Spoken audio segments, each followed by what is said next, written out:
Hello everyone, I would like to welcome you to the Museum of Jersey City History Community Talk. Today we have a talk about the history of the grassroots battles for a free and green Liberty State Park by Sam Pessin, who is the president of the Friends of Liberty State Park, and he is the son of the legendary Morris Pessin. And with that, I will present to you Sam Pessin.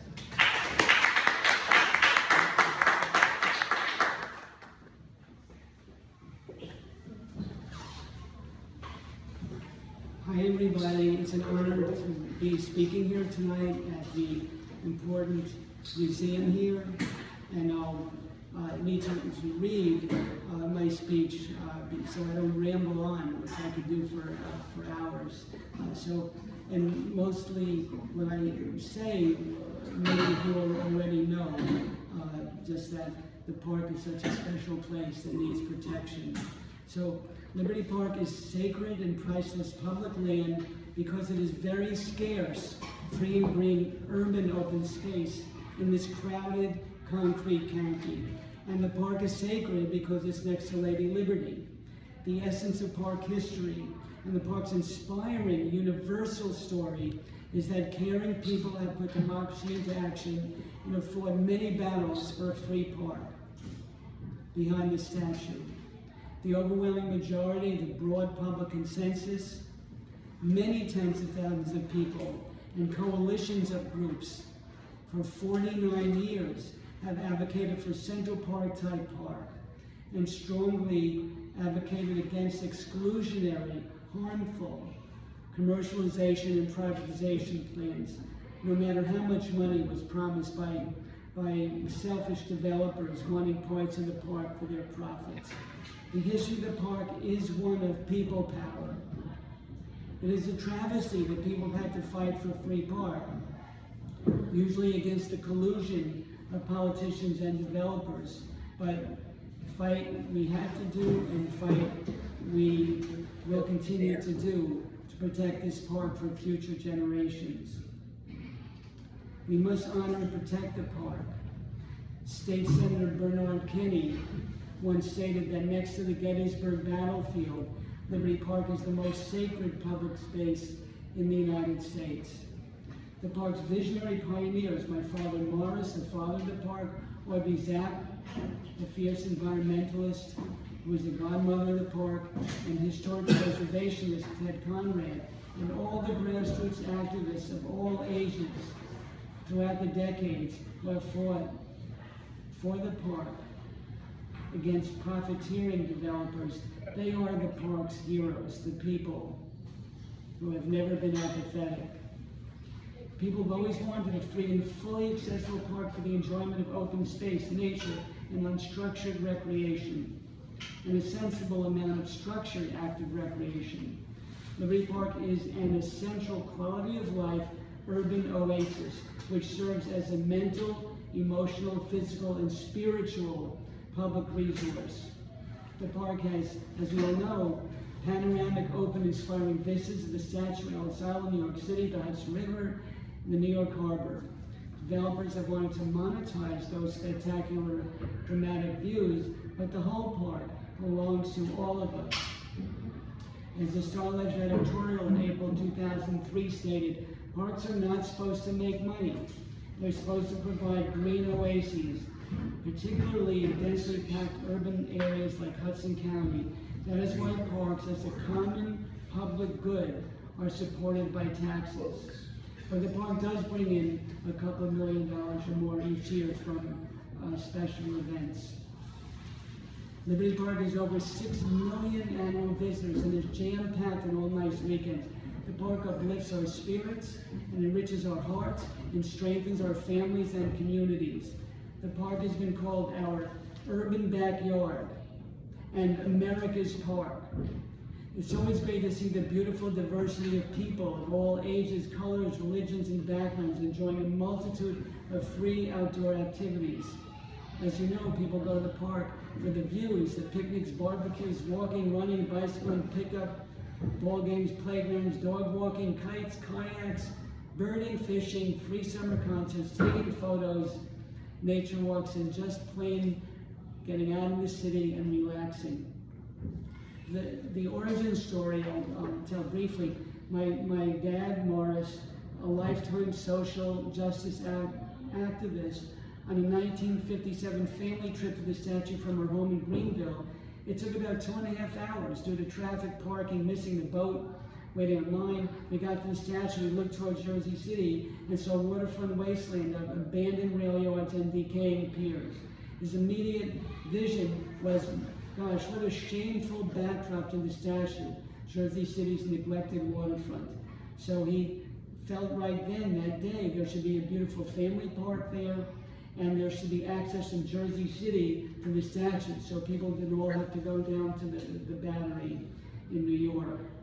A year later, in '58, my dad took a legendary 8-minute canoe trip with a Jersey Journal reporter from Jersey City's desolate junk-strewn shore to the statue to dramatize the close proximity and his park vision. I'll say that it was a drizzly, foggy day. My parents had a children's clothing store. My mom was home instead of being at the store. She was playing cards with her friends. My father called her from the Jersey Journal and said, Ethel, what do you think? Should I go in? He thought it was a rowboat out to the statue. It turned out to be a canoe. So my dad said, should I go, Ethel? And so she made a joke. She says, well, Morris, is your insurance paid up? So he did go, and the mission, the movement, the crusade was launched. It was an 18-year crusade. In 1962, Ted Conway created an architectural model with tiny trees and parking lots and the statue, which my dad and Ted took around the county, took to Trenton to sell the idea of the park.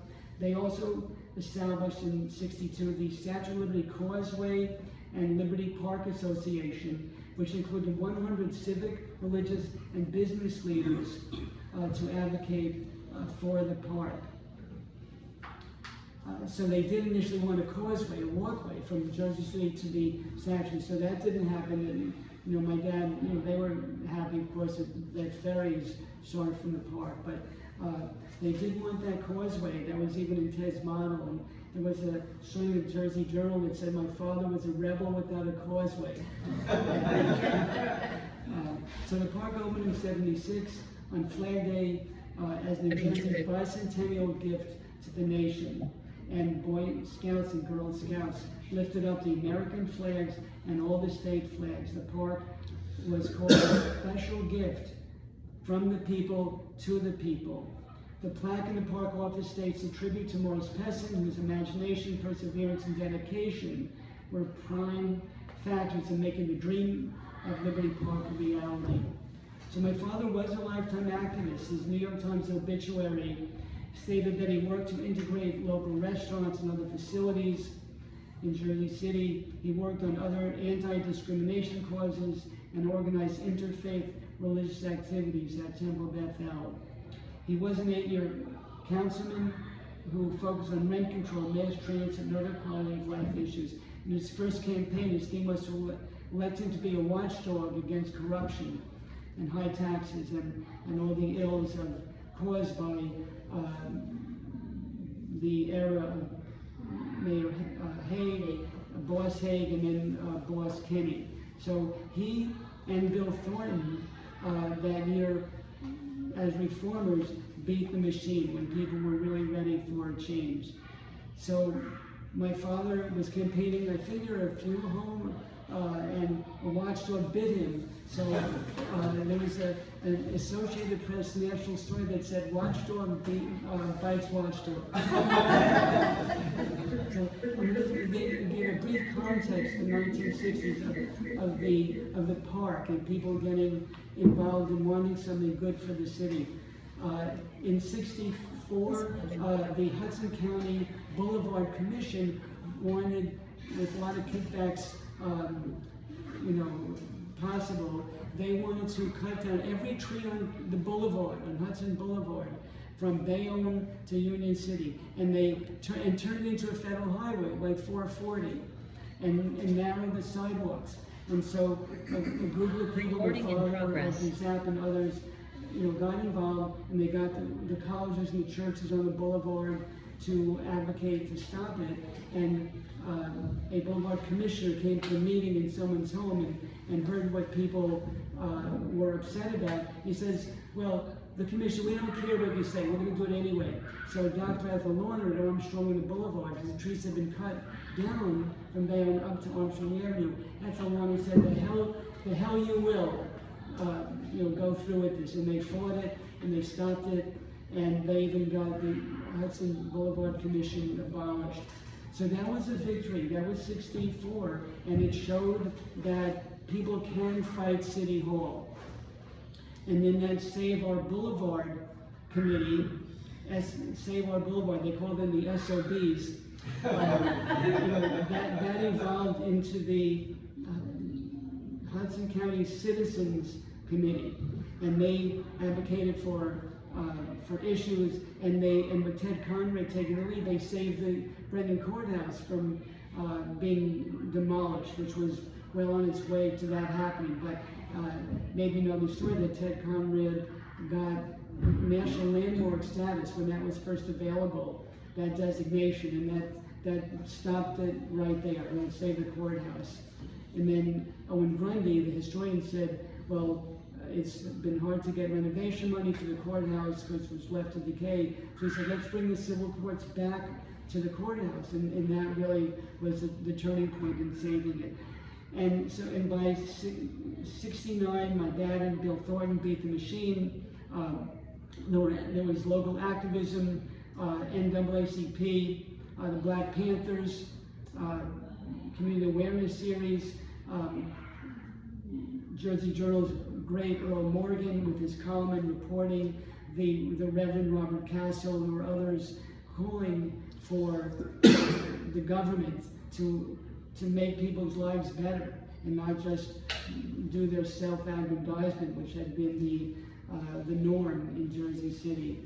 And then, so 2 years after my dad and Bill Thornton got elected, Mayor Whalen went to jail, and then the 30-year-old Mayor Jordan went, so things started to turn around. So, and there was, though, in the 70s, urban decline, the national situation of white flight to the suburbs, the closing of factories, but there was a yearning to make the city better, and the people like my dad and others who stayed, they were going to stick it out, they were going to stay here, and they did their best to make the city better. There was a brownstone revival, people coming in, buying the old brownstones, and they took an interest in the city. And then and Mayor Cunningham was mayor from 2001-2004, and that also gave people a lot of hope. Mayor Cunningham, as you know, is a compassionate leader, focusing on issues of underserved neighborhoods and youth recreation, job opportunities, and all the root causes of urban problems. And so, and as you all know, gentrification kicked in, and now it's very prevalent, and now there's the affordability issue. It's more tonight, there's a panel right here on affordability. So that's a bit of the background. So within a year of Liberty Park opening in '76, the battle started, and the first battle was Governor Byrne wanted to give his good friend the whole park for an amusement theme park, and that was stopped by people speaking out. Then 4 years later, right before Byrne left office, he wanted the amusement theme park and condos and shopping in the park, and that thankfully was stopped. And then also in 1981, Governor Byrne wanted to give another friend the whole railroad terminal for his toy museum. My dad called that the dollhouse fight. And that was awful. He would have had control of the whole terminal, I think not even giving money to the state, and that's what happened. Governor Byrne just thought, oh, here's this waterfront opportunity for making money to give his friends a piece of this special park. So my dad, Audrey Zapp, and others, they stopped that. Because the lease was even signed for the terminal, the historic terminal, but there was no public hearing, and because it was a historic landmark, there had to be a public hearing. And then Byrne left office, and that was the end of that. And my dad also, with Audrey, led the battle to stop a 25,000-seat commercial amphitheater in the park. And the commercial amphitheater has been fought several times in park history. And they fought battles before cell phones, emails, and social media. Then, as always, crucial weapons to protect the park were giving out flyers in public meetings and protests, and letters to the editor, and thank God for the Jersey Journal with its coverage and its editorials. So they really were able to get the word out. And then, as now, media in Jersey City and in our nation, in the world, is crucial for making the world a better place and letting people know what's going on. So the early battles then, and actually, I think maybe I don't have it right here, but I know it from memory, were those ones I just mentioned, the amusement parks, commercial amphitheaters, and they became statewide battles. In 1986, Governor Kane, following Governor Reagan's example of public-private partnerships, Governor Kane started a development corporation inside Liberty Park. And they had an office there and a lot of business people, and their main ideas of golf courses and the commercial water park were shot down by overwhelming opposition. When the 225-acre golf course came out under Florio, he stopped that, but then Florio the next year allowed the Development Corporation to create a working committee, a rubber stamp committee, with only my dad, and my dad actually had passed away at that time in '92. And John Tischer, the founder of the Friends, and Audrey Zapp, who were on that working committee, which bypassed the Liberty Park Public Advisory Commission. And so the golf course fight between '92 and '95 was a major battle. People said this was greased up to the governor's office, and the downtown, the new people in the towers in the corporate world wanted that golf course in the park. Now, can you imagine taking the interior of the park for a golf course to serve, so few people? And Governor Whitman, when she stopped it, said that it was because of overwhelming public sentiment. And that was my first involvement with Liberty Park when my dad died in '92. And a major milestone event was August 11, 1994, with the Jersey Journal having several full pages of stories about all aspects of the threat of the golf course. And then they had a phony group, it was called the People's Park Group, something like that, and they said, oh, all the senior citizens in Hudson County want a golf course in Liberty Park. And so that night in August, over 600 people came out, mostly against the golf course.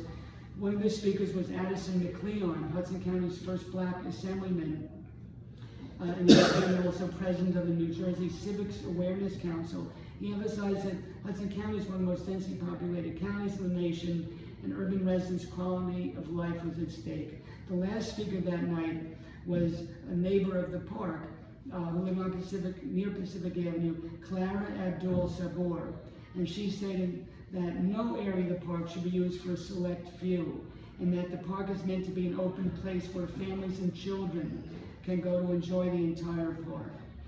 So Whitman killed the golf course. The next big battle was 2001. The Development Corporation wanted a commercial water park for 5,000 swimmers a day. So because of traffic and admission fees, that was just wrong for the park. And that was in the interior, where now, I'll get to later, there's going to be nature habitats and some free active recreation.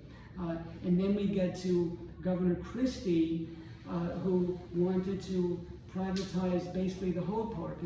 Governor Christie's philosophy was that all state parks should pay for themselves, which was insane and absurd and wrong-headed. And so Christie even had a big consulting company in New York City come up with plans for the park, with starting off with the misinformation that the only reason people go to Liberty Park is to take the ferry to Manhattan, which is nonsense. Right now there's about, as I mentioned, about 6 million a year who come to the park.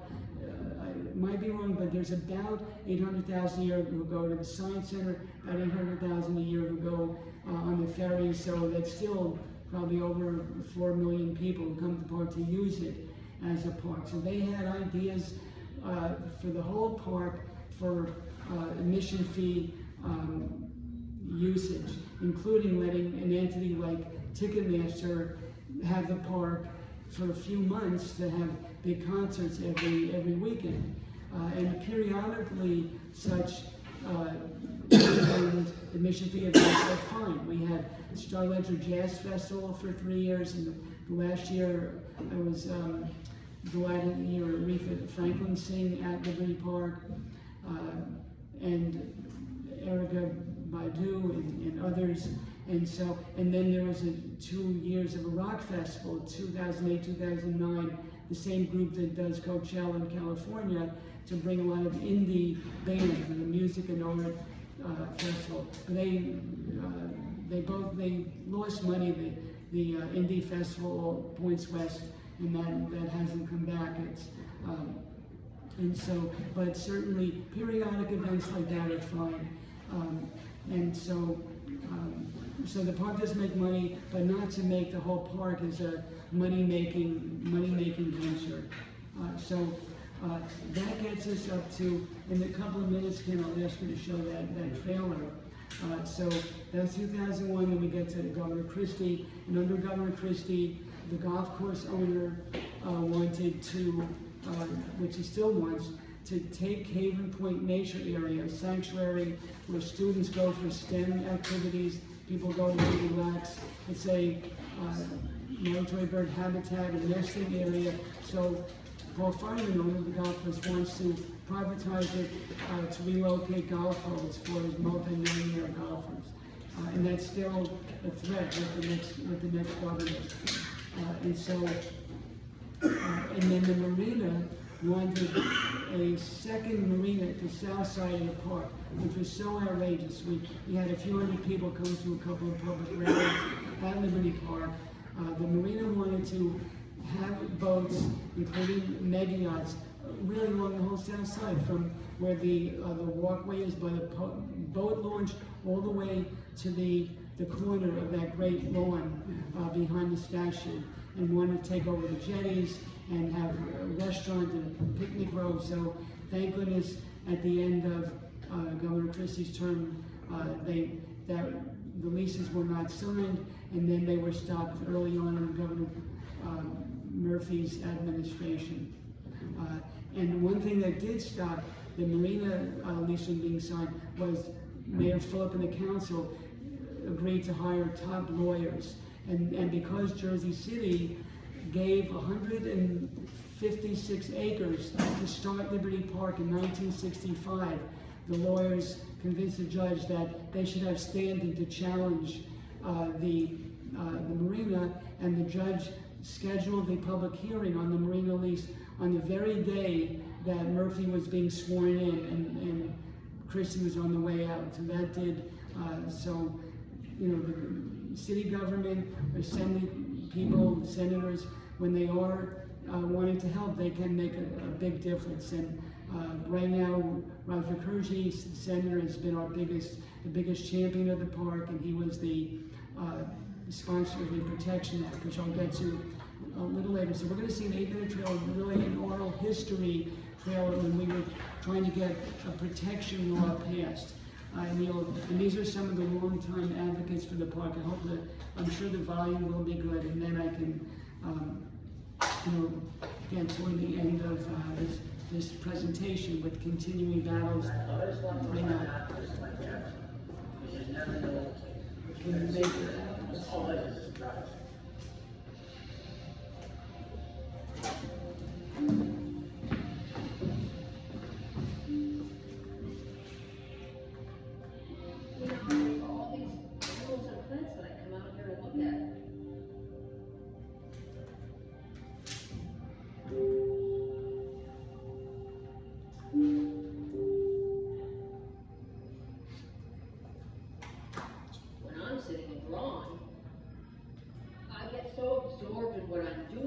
It's like I'm living in this little piece of a film.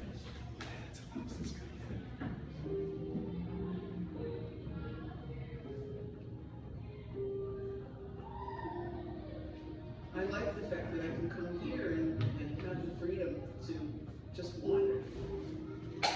You know, you need to get out of the hustle bustle of the city. It's for the people, someplace where they can come, relax, enjoy themselves. I love this place. Since prices, you get to go on nature walks, you're able to really take in the explore. This is an urban haven. This place means so much to people's quality of life. It's a cultural, historical, recreational, natural treasure. It's right here in your neighborhood.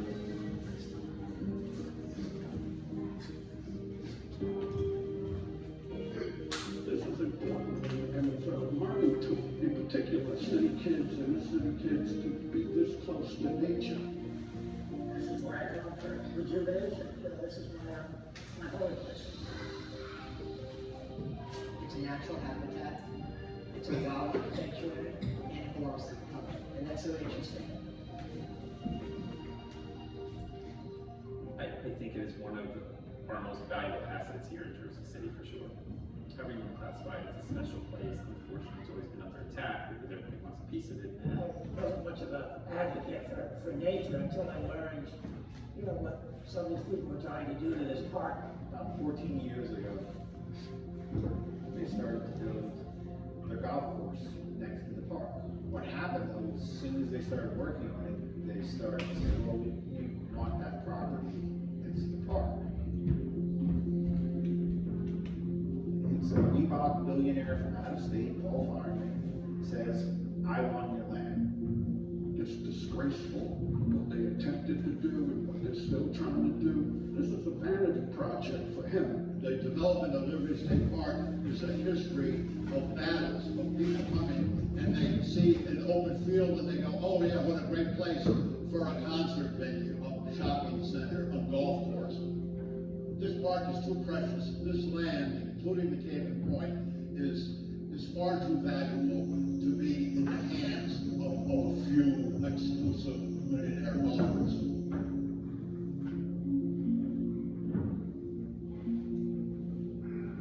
Why would it be a good thing for him to come in here, bulldoze this all, plow it under, douse it in chemicals, and restrict access? He doesn't care about the decades of public opposition to privatization or the value of Cave Point. You got your golf course, be happy.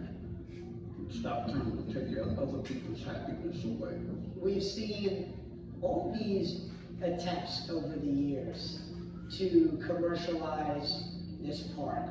That's just another example of what we've seen throughout the history of Liberty State Park. Well, unfortunately, there's not going to be a lot of people that see that green space is as valuable as it should be to leave for future generations. And I've noticed since I've been coming out here that this is the only place in this whole area that I can come to and feel like I've just been transported to another place, to a wild place, to a place where I can just actually be completely present. The people have put democracy into action and fought for a free park behind the Statue of Liberty. This is very simple. This is not complicated. Public parks should be protected. Each battle, you get more and more of the good folks coming out saying we've had enough. The battles are going to continue and will never be secure until there's an act that specifically protects the park from privatization and development. Here we have this wonderful treasure, and now it is up to the lawmakers to figure out how do we preserve it? How do we make sure it's going to be safe for each of us and for a future generation? If we don't pass a law that protects this area of the park, there's going to be commercial development.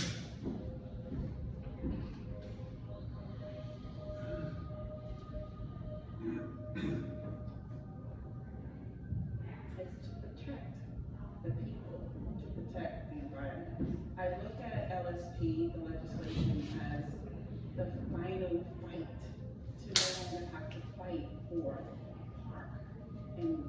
LSP will have freedom.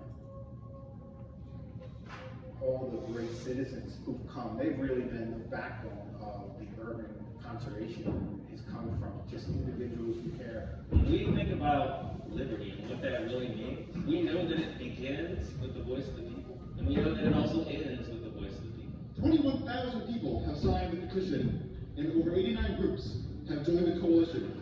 That is an astonishing amount of public support. Those are voices that can't be ignored. Together, we have the strength to pass the bill. Together, we will demand that Governor Murphy signs that bill. And together, we will safeguard the park and the public's right to act. Let's get this passed. That's why we're always fighting, and we just want no development. It's something we have to get going by our politicians here at the local level, right to the state level. It would be important and a good thing for every state to move on. That's why the Protection Act is important. That's why we should be pushing back against these sort of things.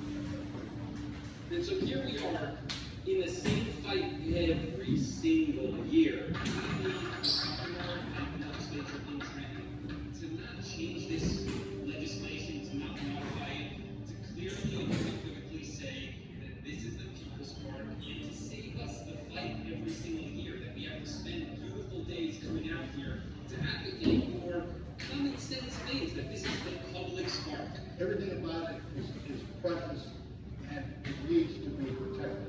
And the next thing to do is ask for the law. So it's not under a constant threat. We all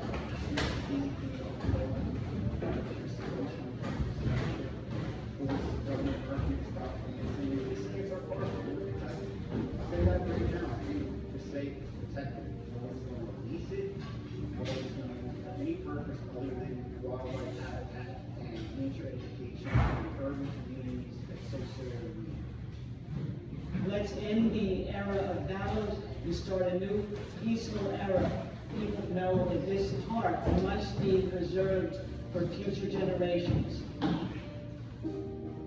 May we read.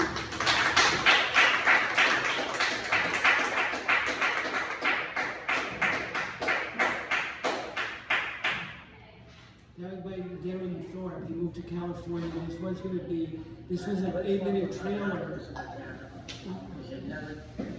that never got made into a full-length movie, but I think still might get back to it. But the main point, as you know, is the importance of the voice of the people.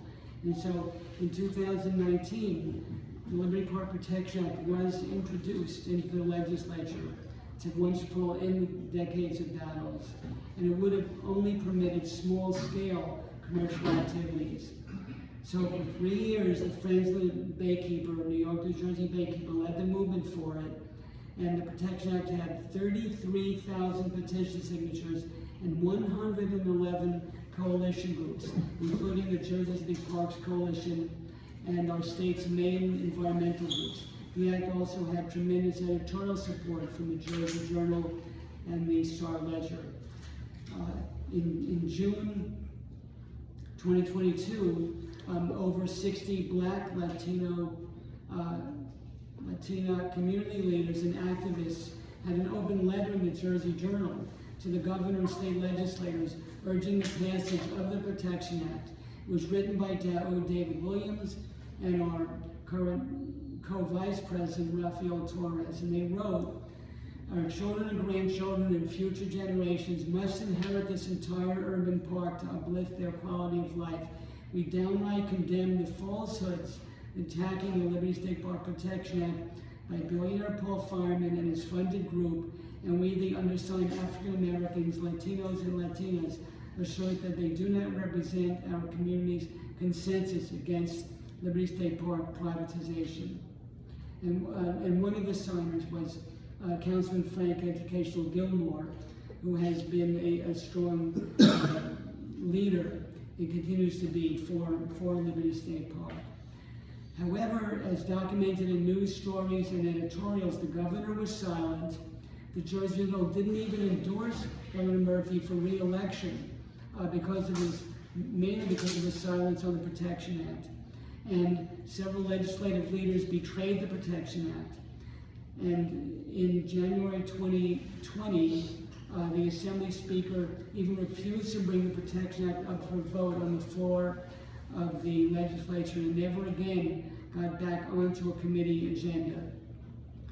In 2022, the Protection Act was just cast aside by the money and propaganda of the golf course owner and surrogates. He had two front groups by that time. They killed the Protection Act and replaced it with a law mostly written by the top lobbyists for the billionaire Paul Fireman, who didn't want the Protection Act because he wanted the Cape Point natural area for golf holes.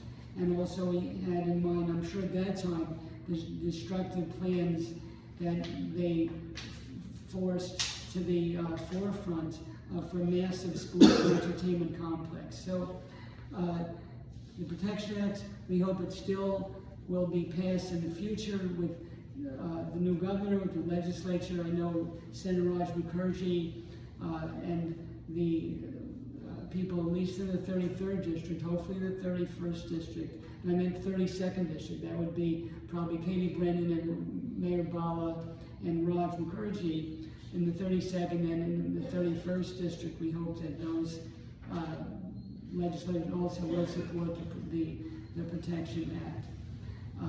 And so simultaneously with this battle against Paul Fireman's front groups, this state, the DEP, started a revitalization program, and there's been 5 years of democratic public input, meetings and open houses and top consultants and surveys, and the goal was to create a new master plan. The first master plan was 1978 for improvements, and the consultants kept revising the plans.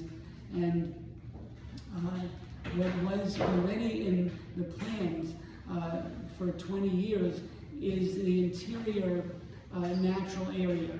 The commissioner called it science-based flood resiliency habitats. They're going to get a channel of the Hudson River right past the Columbus Monument in North Cove, bring the river in and out with the tides under Freedom Way and into the interior of the park. This tidal salt water wetlands. They're going to create over the other side of a berm freshwater wetlands. There'll be some meadows, there'll be some woods, and 6 miles of trails. And then also, and it has to be remediated, is at this point with Honeywell having taken out chromium that had backfilled the pipe in the interior, there's still low-level contamination. They call it historic fill from the railroad era. These are for the clean fill, and this state is progressing toward that now. Hopefully it'll get done as soon as possible.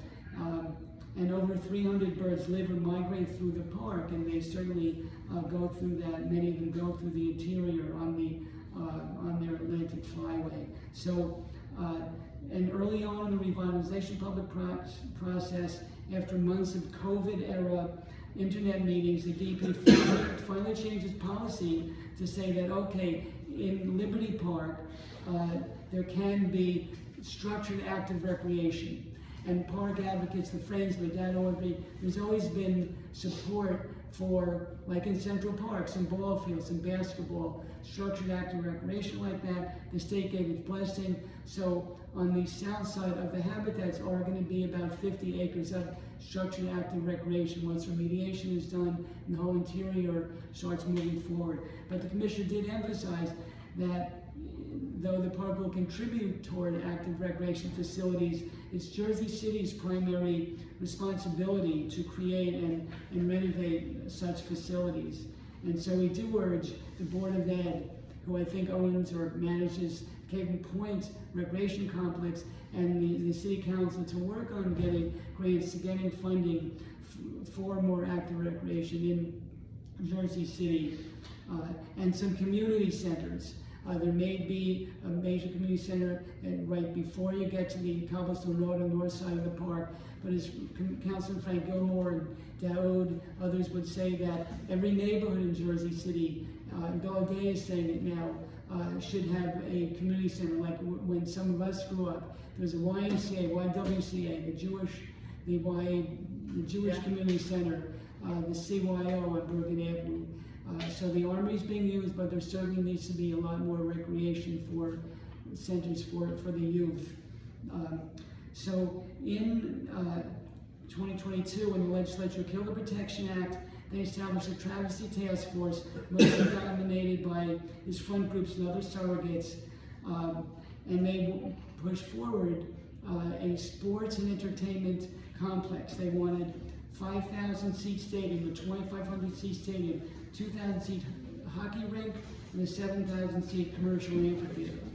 And according to newspapers, the billionaires' fund groups got a ton of money spent on lobbyists, public relations firms, and lawyers to push those commercial venues, to take over the park with admission fees and traffic jams, and they used scare tactics and falsely claimed that the DEP's interior habitats would flood the park and flood local neighborhoods. But the DEP made it very clear that the opposite is true, that those saltwater, freshwater habitats are flood resiliency plans. So then the commissioner did the right thing, and he heroically stood up to the pressure and the propaganda of the billionaire and his surrogates, and heroically rejected the sports entertainment complex, and he stated that the legal truth of the fact that privatization of public land is not a thing, period, full stop, and that the park, public access, is owned by no one because it belongs to everybody. But now we're fighting him because he wants a major privatization expansion at the marina. But he did stop those stadiums, and the master plan itself on this past August 7th was unveiled after 5,000 public comments, and they're great. You know, there's time to fight a couple of the aspects of it, but it's mostly a Central Park type theme to fix the jetties at the south side, to have linking the nature center with the south side, the plans for the north side, moving forward in restoring the sheds, which will cost millions of dollars because of the asbestos in the roof of the sheds at the terminal, where there can be a lot of wonderful activities, and the informal flexible ball fields on the north side, which is tied in with this marina battle which is going on now. But so there is a master plan. The commissioner said it could take 10 years and $1 billion to implement, and so we'll do what we can in our lifetime, however long it takes. There will be improvements, and I'm sure support by the people. Hopefully we'll get the legislature to put their money where their mouth is and spend money on implementing some of these improvements. So now I'll just say briefly, I'll have flyers to give out as you leave, and people can check the Friends of Liberty Park's website. On the home page, there's a banner that says "Stop the Marina Warehouse," and that leads to a page where the DEP, is part of these negotiations, want to allow the marina where their boat yard is to construct a 3-acre boat warehouse, 75 feet tall on 3 acres for 500 dry racks for boats. And that is a massive commercial venue. The National Park Service in 1990 reaffirmed in 2008, said they can have just a half an acre for a boat storage warehouse. So this plan, which just had a couple of public hearings and a public comment period, the DEP still wants it. The Friends are going to organize a protest on November 15th at the park. They did get 650 emails in the last month against this. So thankfully people again are expressing themselves, and hopefully we'll be able to stop that. But I'll just end by, in a second, Ken's going to show a short couple-minute video on the master plan. But the park is special, parkland owned by all of us. It needs our voices to protect it and improve it. And my father's life and Liberty Park history provides the universal message of how the compassionate and determined activism of each of us can make a tremendous difference.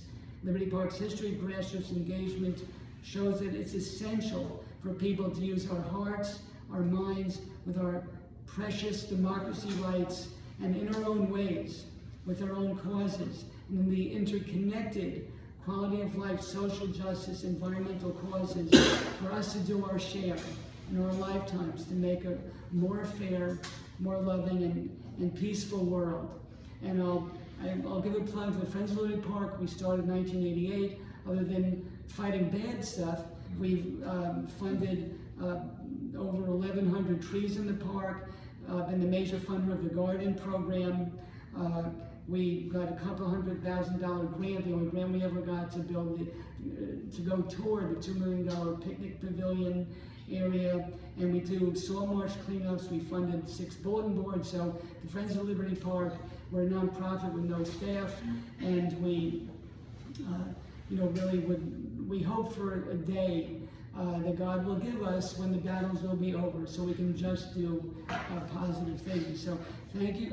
So Ken will end just the DEP's master plan videos just to show what some of the future can bring. Thank you.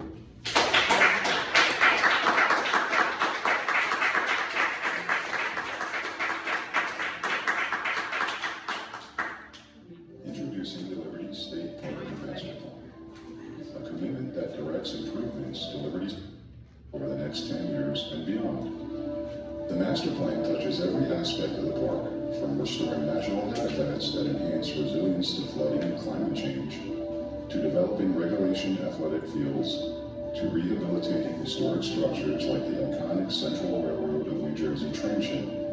The master plan also calls for the creation of a community center along with sports courts and athletic fields to meet the critical active recreation needs in Liberty State Park's host community of Jersey City and more broadly throughout Hudson County, while expanding access to nature and reimagining key areas of the park, including the Hudson River Waterfront Walkway, the Richard J. Sullivan Natural Area, the jetties, the Central Railroad of New Jersey Terminal Plaza, park entrances, and more.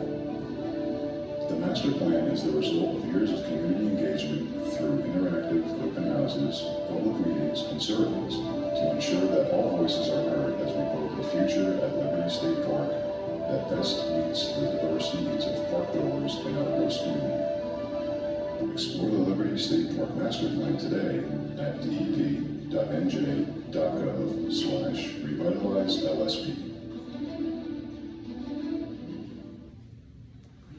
So, and to see the master plan, if you go to the Friends website, the top horizontal banner, or maybe the second banner, says revitalization plan, and that goes to a page where you can click on the master plan. So great things are in store. Hopefully we'll stop this marina, monstrous boat storage warehouse. But so let me see the times. If there's time, I guess there is some time for questions. Q&A, yeah. Heather, Could you just say again the email that people should be, the email address people should be sending emails to? That deadline was last Thursday. Oh, okay. So we'll have a protest in November, in early December. Hopefully the commission will change mind before the next Trenton meeting. It's the State House Commission, because this Green Acres, so there's federal funding, but also the Green Acres state funding limits how land funds can be used, and really it should be public outdoor recreation. And so they're going through this process because the Marine's going to pay for half the bulkhead and other things. So that's mostly a rubber stamp commission with the governor and the treasurer and other folks on it. So we really, but I'll let people know. Maybe I'll get some advice that we can start sending emails to a representative, a couple of people on the State House Commission, and just use social media to, with respect, to condemn, this plan. Sam, did you do Naomi's out? Sure, yeah, thank you. Any other questions or comments?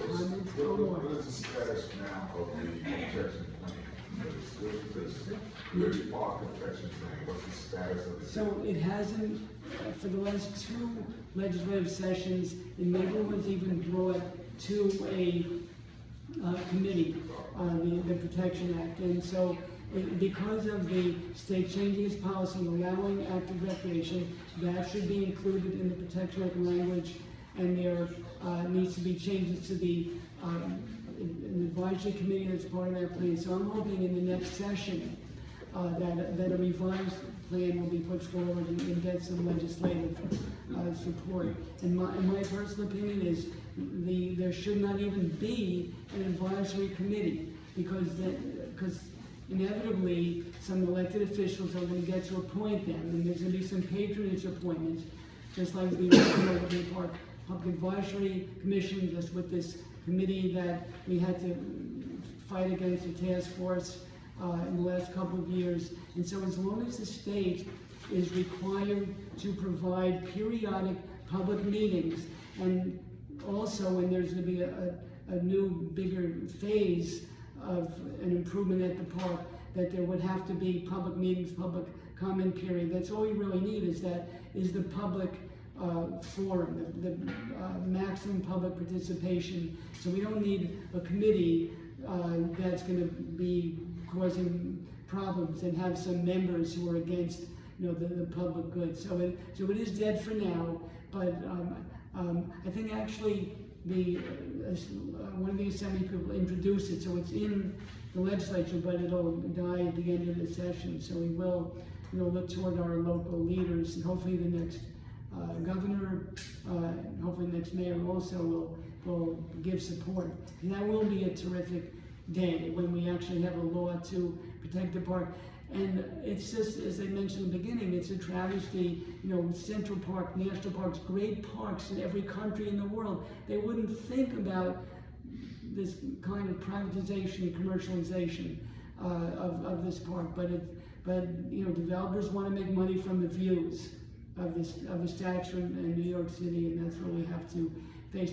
And the park will be 50 on June 14th, which is a great thing, except another unfortunate thing is the governor has put into place the World Cup is having a fan festival at Liberty Park, which means that there will be about 6 weeks of about projected 50,000 people every day at Liberty Park, with police dogs smelling every car, with even maybe taking away the parking lots at the south side of the park, so there'll be hard to have picnics in the park for 6 weeks next summer. So that's a whole other issue, but that's a one-off thing. But it's a shame that in the 50th birthday summer of the park, that it'll be, the park's going to be mainly confiscated by the fan festival. So, but we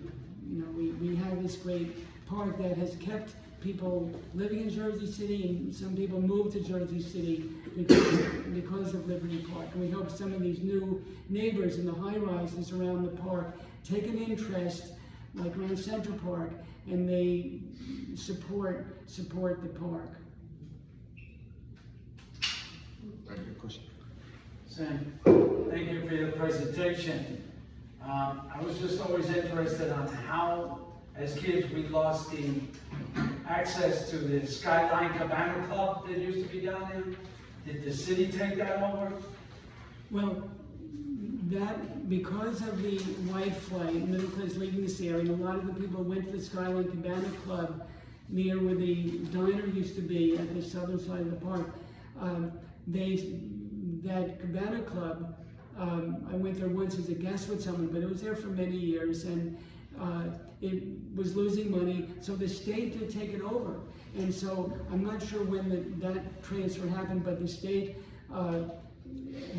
opened up, there was a great pool there. I think 500 kids a day were using that pool, and many walking in over the turnpike ramp to get to the pool. But then the pool I heard deteriorated at the point where it couldn't be fixed, and I heard that the park offered it to Jersey City. I don't know who was mayor then, but Jersey City refused. Jersey City could have paid to fix it and manage it, and it could have been saved, but now it's just the maintenance area.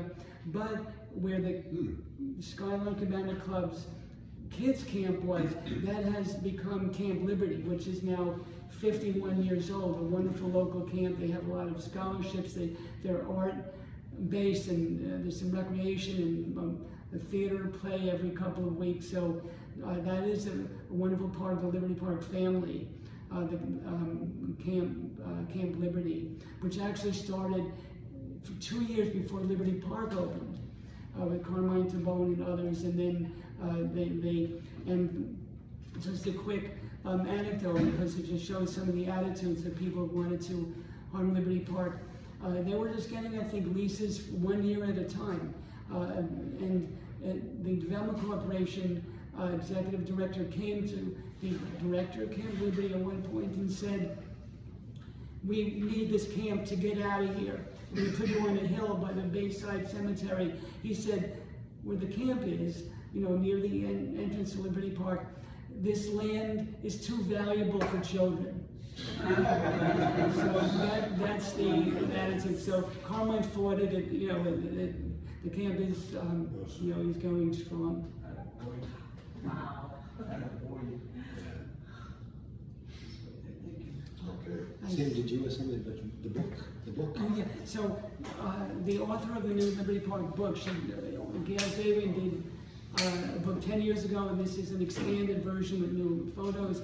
So she wasn't able to come tonight, and I can't carry a big heavy package. So I just brought 2 books. If anyone wants to buy it, the friends bought 400 of her books to sell $20 each. There's a fundraiser, and we only have 2 of them tonight. But I think we'll be at the Farmers Market at Van Horst Park this Saturday, and our at various in-person meetings. We're not selling it online with friends, but you can get it on Amazon and bookshops and all that. The Liberty State Park book by Arcadia Press.